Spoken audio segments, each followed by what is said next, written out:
Hello friends, this is दीपक। बहुत सारे student comment section में डीएसए कोर्स की डिमांड कर रहे थे, तो आप लोगों के लिए गुड न्यूज़ है। मैं आज से यूट्यूब पे फ्री डीएसए कोर्स स्टार्ट करने वाला हूं, जो प्लेसमेंट में आपकी बहुत ज़्यादा हेल्प करेगा। इस कोर्स में मैं हर एक कॉन्सेप्ट, हर एक डेटा स्ट्रक्चर बहुत ही सिंपल वे से थ्योरेटिकली एंड प्रोग्रामेटिकली एक्सप्लेन करने वाला हूं। तो डीएसए क्या होता है, उसका यूज क्या होता है और हमें क्यों पढ़नी चाहिए, देन डीएसए के प्री रिक्विजिट्स क्या होते हैं और रोड मैप क्या रहेगा, ये सारी चीजें आज हम डिस्कस करने वाले हैं। ओके, तो देखो, अब सबसे पहले हम ये डिस्कस करते हैं कि डीएसए होता क्या है। DSA means data structure and algorithm. तो data structure and algorithm, basically यहां पर टू मेन टर्म्स आ रहे हैं, that is data structure and algorithm. अब ये दोनों क्या चीज है, देखो, फर्स्ट है डेटा स्ट्रक्चर। ये मुझे नेम से ही समझ में आ रहा है। डेटा स्ट्रक्चर मींस डेटा को हम किस टाइप से स्ट्रक्चर कर रहे हैं, किस टाइप से हम ऑर्गेनाइज कर रहे हैं, तो ये होता है डेटा स्ट्रक्चर। यहां पर डेटा हम किस चीज को बोल रहे हैं, डेटा वो चीज है जो हम डेली सोशल नेटवर्क्स पर अपलोड कर रहे हैं, जैसे हमारी इमेजेस, हमारी डिटेल्स, हम कहां गए, हम अच्छे फील कर रहे हैं या सैड फील कर रहे हैं, तो वो सारा क्या है, डेटा।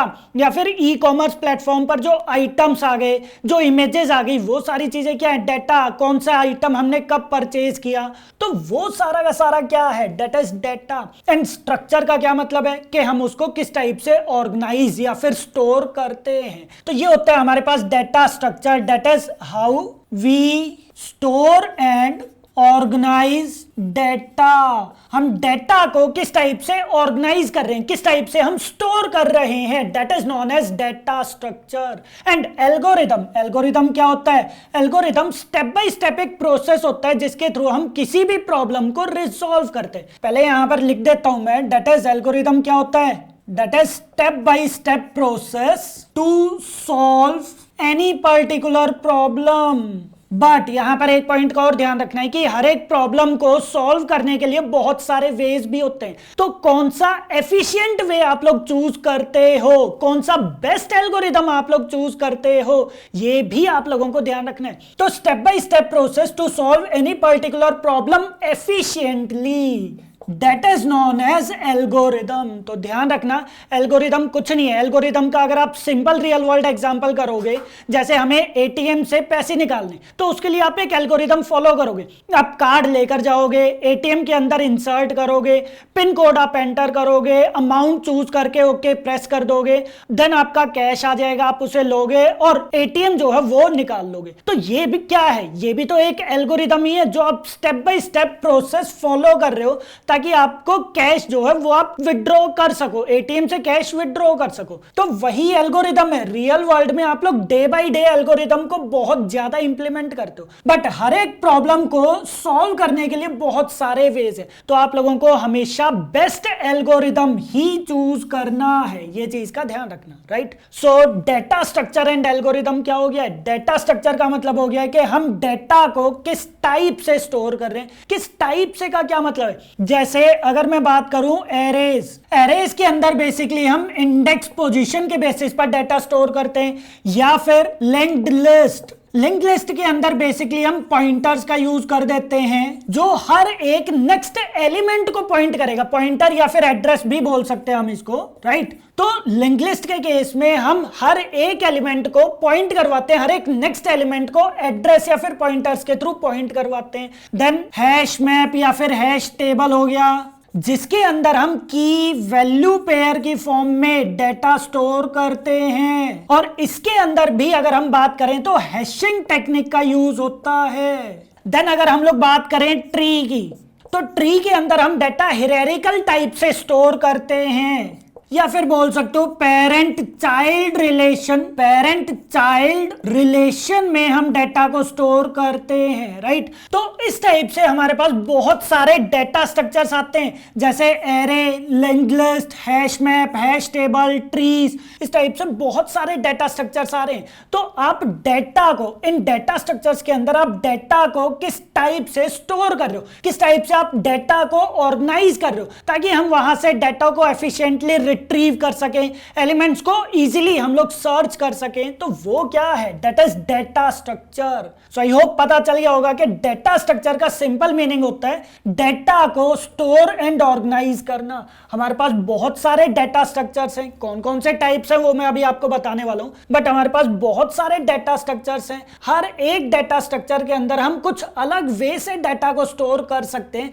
ताकि हम लोग उसको एफिशिएंटली यूज कर सकें, ताकि मैं इजीली उनके अंदर डेटा को सर्च कर सकूं, अपडेट कर सकूं, डिलीट कर सकूं, रिट्रीव कर सकूं। तो ये होता है हमारे पास data structure. And then algorithm. तो एल्गोरिदम का क्या मतलब होता है? एल्गोरिदम का मतलब होता है कि हम स्टेप बाय स्टेप एक कोड लिख रहे हैं, एक प्रोसेस हम फॉलो कर रहे हैं जिसकी हेल्प से हम कोई पर्टिकुलर प्रॉब्लम को रिजॉल्व कर सकते हैं एफिशिएंटली, हम उसको बहुत ही अच्छे तरीके से सॉल्व कर सकते हैं। That is known as algorithm. So ये था हमारे पास DSA, that is data structure क्या होता है, एल्गोरिदम क्या होता है। अब हम स्टार्ट करते हैं कि डेटा स्ट्रक्चर कितने टाइप्स के होते हैं और इनके ऊपर हम कौन कौन से ऑपरेशंस परफॉर्म कर सकते हैं और कौन कौन से इंपॉर्टेंट एल्गोरिदम्स हैं जो आप लोगों को आने चाहिए। तो ये चीज देखो, तो डेटा स्ट्रक्चर बेसिकली हमारे पास 3 मेन टाइप्स के होते हैं। कौन कौन से टाइप्स होते हैं? फर्स्ट हमारे पास आता है that is linear data structure, second हमारे पास आता है that is non linear data structure, and third one is hashing. तो टोटल हमारे पास 3 टाइप के डेटा स्ट्रक्चर्स होते हैं और इनके एग्जांपल्स क्या क्या आ जाएंगे? इनके एग्जांपल्स क्या क्या आ जाएंगे? लीनियर डेटा स्ट्रक्चर में कौन कौन से आते हैं? That is array, then linked list, stack and queue. तो हमारे पास ये 4 मेन एग्जांपल्स है लीनियर डेटा स्ट्रक्चर्स के। देन अगर हम बात करें नॉन लीनियर डेटा स्ट्रक्चर्स, तो नॉन लीनियर डेटा स्ट्रक्चर्स में कौन से आ जाते हैं? That is tree and graph. And hashing के एग्जांपल्स कौन से आ जाएंगे?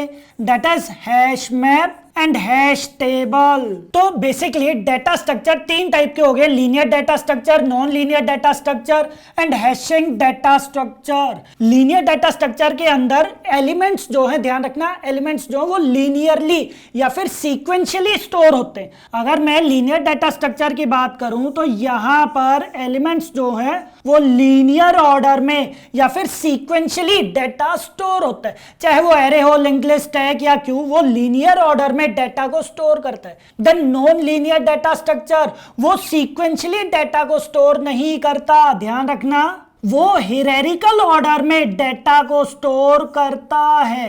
तो इस टाइप से हमारे पास यहां पर डेटा स्टोर होता रहता है। तो दोनों, जैसे ट्री हो गया, ग्राफ हो गया या फिर हीप हो गया, तो इस टाइप से हमारे पास काफी सारे नॉन लीनियर डेटा स्ट्रक्चर्स हैं। तो हर एक डेटा स्ट्रक्चर जो है वो कुछ इस टाइप से डेटा को स्टोर करेगा, हियरार्किकल ऑर्डर में वो डेटा को स्टोर करेगा। और अगर हम बात करें हैशिंग डेटा स्ट्रक्चर की, जैसे हैश मैप हो गया, हैश टेबल हो गया या फिर जैसे हैश सेट हो गया, देन लिंक्ड हैश मैप हो गया, तो इस टाइप से काफी सारे हैशिंग डेटा स्ट्रक्चर्स होते हैं। तो ये बेसिकली हैशिंग टेक्निक के बेसिस पर डेटा को स्टोर करते हैं और ये की वैल्यू पेयर की फॉर्म में डेटा को स्टोर करते हैं। ध्यान रखना, यहां पर हमारे पास आता है डेट इज की और ये हमारे पास क्या आ गया? That is value. तो की जो है, यहां पर जितनी भी कीज हमारी स्टोर होंगी वो हमेशा हैशिंग टेक्निक के बेसिस पर ही कीज को स्टोर करेगा और उसी की के कॉरस्पॉन्डिंग हमारे पास वैल्यू स्टोर हो जाएगी। तो ये हमारे पास डायग्रामेटिकली रिप्रेजेंटेशन है हर एक डेटा स्ट्रक्चर के लिए। तो ये एग्जांपल्स और ये किस टाइप से डेटा को स्टोर करता है, ये सिंपल मैंने आप लोगों को अभी डायग्राम बताया, आगे जाकर हम हर एक पार्ट को डीपली समझने वाले हैं, राइट। तो ये हमारे पास क्या आ गए हैं? हाँ जी, अगर हम बात करें, ये हमारे पास क्या आ गए? These are types of data structures. Okay, अब डेटा स्ट्रक्चर्स के ऊपर हम कुछ ऑपरेशंस भी परफॉर्म करते हैं। तो यहां पर मैं कर देता हूं that is operations on data structure. तो डेटा स्ट्रक्चर के ऊपर हम कौन कौन से ऑपरेशंस परफॉर्म कर सकते हैं? जैसे insertion operation, then traverse operation, then deletion, updation, insertion. तो तो ये सारे के सारे क्या है, दीज ऑल आर ऑपरेशंस। इनका मतलब क्या है कि हम हर एक डेटा स्ट्रक्चर के अंदर किस टाइप से एलिमेंट को इंसर्ट करूंगा, मैं यहां पर किस टाइप से एलिमेंट्स को इंसर्ट कर सकता हूं, मैं वहां से किस टाइप से एलिमेंट्स को रिट्रीव कर सकता हूं। देन हमें अगर कोई एलिमेंट डिलीट करना है तो कैसे करेंगे, अपडेट करना है कैसे करेंगे, बीच में कोई एलिमेंट अगर मुझे इंसर्ट करना है तो कैसे करेंगे। तो ये सारे के सारे क्या होते हैं, दीज ऑल आर ऑपरेशंस, जो हम ये सभी डेटा स्ट्रक्चर के ऊपर परफॉर्म कर सकते हैं। तो ये था हमारे पास types and operations data structures के लिए। देन यहां पर एल्गोरिदम्स, हमारे पास बहुत सारे एल्गोरिदम्स आ जाते हैं, जैसे सर्चिंग एल्गोरिदम आते हैं, दैट इज सर्चिंग। देन हमारे पास कुछ सॉर्टिंग एल्गोरिदम्स आते हैं। देन इसके बाद हमारे पास रिकर्शन पार्ट आ जाता है, बैक ट्रैकिंग एक पार्ट आता है। तो ये सारी चीजें क्या है, दीज ऑल आर एल्गोरिदम्स। आप लोगों ने इनके एग्जांपल्स भी पढ़े होंगे, जैसे सर्चिंग एल्गोरिदम्स हमारे पास कौन से होते हैं, जैसे लीनियर सर्च या फिर आ जाता है बाइनरी सर्च। तो ये हमारे पास इंपॉर्टेंट सर्चिंग एल्गोरिदम्स है। देन सॉर्टिंग एल्गोरिदम्स आते हैं, that is bubble sort, selection sort, insertion sort. तो ये हमारे पास कुछ बेसिक सॉर्टिंग एल्गोरिदम्स आ जाते हैं। हालांकि इसके अलावा हमारे पास मर्ज सॉर्ट भी आता है, जो बेसिकली रिकर्शन को भी यूज करता है, राइट। सो मर्ज सॉर्ट आ गया, then heap sort, quick sort. तो इस टाइप से काफी सारे सॉर्टिंग एल्गोरिदम्स हमारे पास आ जाते हैं। Same with recursion, back tracking. तो ये हमारे पास क्या है, दीज ऑल आर एल्गोरिदम्स। ये सारे के सारे एल्गोरिदम्स हम लोग करेंगे, बहुत ही डीपली करेंगे। बट आप लोगों को ध्यान रखना है कि हमारे पास दो पार्ट आ रहे हैं, data structure and algorithm. Data structure के अंदर ये इसके टाइप्स आ गए, ये इसके रिप्रेजेंटेशन आ गई है, और ये इसके बाद ऑपरेशंस आ गए कि कौन कौन से ऑपरेशंस हम परफॉर्म कर सकते हैं। एंड हमारे पास नेक्स्ट पार्ट आता है, दैट इज एल्गोरिदम्स। एल्गोरिदम्स भी हम डेटा स्ट्रक्चर्स के ऊपर ही अप्लाई करते हैं। हमें कोई भी डेटा सर्च करना है तो हम इनमें से कोई भी एल्गोरिदम अप्लाई करके डेटा सर्च कर सकते हैं। देन सॉर्टिंग एल्गोरिदम, तो सॉर्टिंग के थ्रू हम यहां पर एलिमेंट्स को सॉर्ट कर सकते हैं, इंक्रीजिंग या फिर डिक्रीजिंग ऑर्डर में सॉर्ट कर सकते हैं। तो ये सारे एल्गोरिदम्स है जो हम लोग डेटा स्ट्रक्चर्स के ऊपर अप्लाई करते हैं। तो ये डायग्राम आप लोगों को याद रखना है। अगर आप लोगों को ये चीजें समझ में आ गई तो डीएसए पार्ट आप लोगों के लिए बहुत इजी होने वाला है। ओके, अब हम डीएसए का यूज पर आ जाते हैं कि DSA that is data structure and algorithm का यूज क्या होता है, हमें डीएसए क्यों पढ़नी चाहिए। तो यहां देखो, यूज ऑफ डेटा स्ट्रक्चर।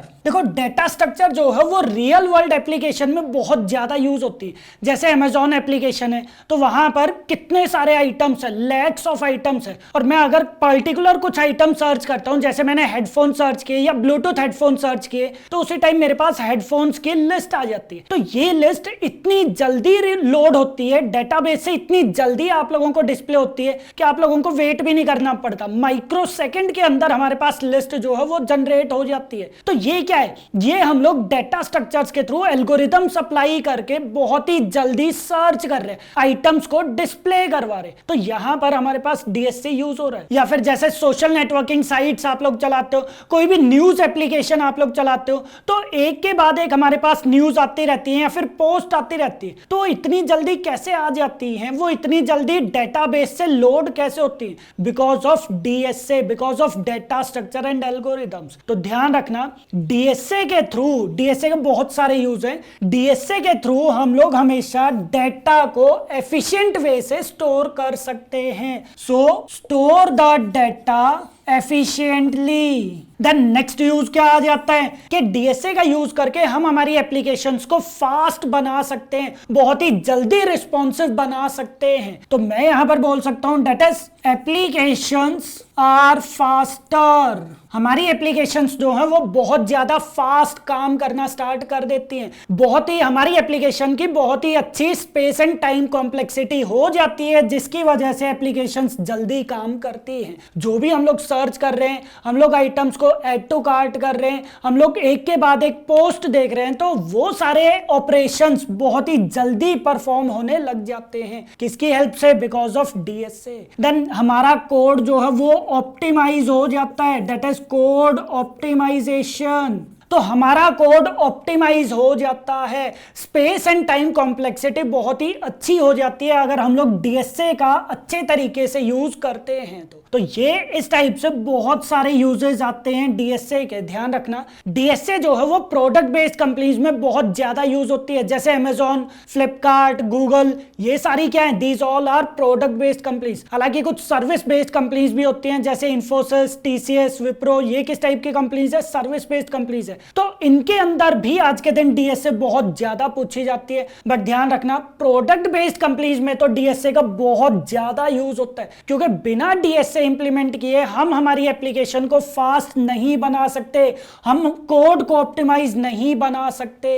तो ध्यान रखना डीएसए बहुत बड़ी चीज है, आप लोग डीएसए के बिना इंटरव्यू क्रैक नहीं कर पाओगे, चाहे वो प्रोडक्ट बेस्ड कंपनी हो चाहे वो सर्विस बेस्ड कंपनी हो। डीएसए आना आप लोगों के लिए बहुत ज्यादा इंपॉर्टेंट होता है। ओके, सो ये मैंने कुछ बेसिक यूज बता दिए और प्रोजेक्ट के अंदर, रियल वर्ल्ड एप्लीकेशन के अंदर कहां पर हम डीएसए को यूज कर सकते हैं वो चीज मैंने आप लोगों को बता दिया।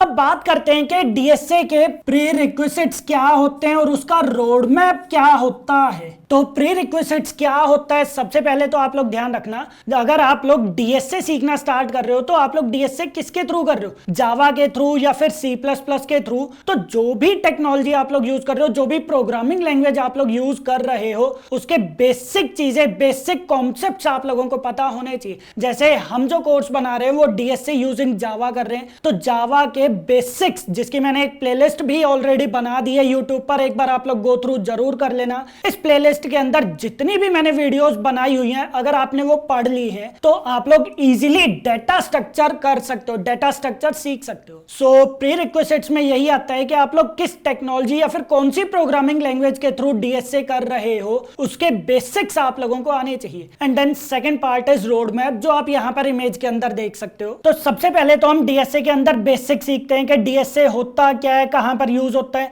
Then time and space complexity क्या होता है, एसिम्प्टोटिक नोटेशंस क्या होते हैं जैसे बिग ओ, ओमेगा, थीटा, ये चीजें क्या होती हैं। तो सबसे पहले हम बेसिक करते हैं। देन नेक्स्ट हम एरे सीखते हैं, एरे क्या होते हैं, कितने टाइप्स के होते हैं, एरे के simple programs. Then array algorithm, searching algorithm and sorting algorithm सीखते हैं। देन स्ट्रिंग, स्ट्रिंग क्या होते हैं, किस टाइप से काम करते हैं। उसके बाद हमारे पास रिकर्शन एंड बैक ट्रैकिंग का कॉन्सेप्ट आ जाता है। रिकर्शन एंड बैक ट्रैकिंग बहुत ही ज्यादा इंपॉर्टेंट है, ध्यान रखना। देन उसके बाद हमारे पास linked list, stack, queue part आ जाता है। जो अभी तक ये सारी चीजें, that is array, linked list, stack, queue, ये चीजें किस में आती हैं, डेट इज लीनियर डेटा स्ट्रक्चर में। उसके बाद हम ट्री, ग्राफ पढ़ना स्टार्ट करते हैं। ट्री, ग्राफ जो है वो basically non linear data structure का पार्ट आ जाता है। एंड एट लास्ट हम hash map, hash table, hash set पढ़ना स्टार्ट करते हैं, जो हैशिंग टेक्निक के बेसिस पर काम करता है। और उसके बाद हमारे पास कुछ एक्स्ट्रा टॉपिक्स आ जाते हैं जैसे greedy, divide and conquer rule क्या होता है,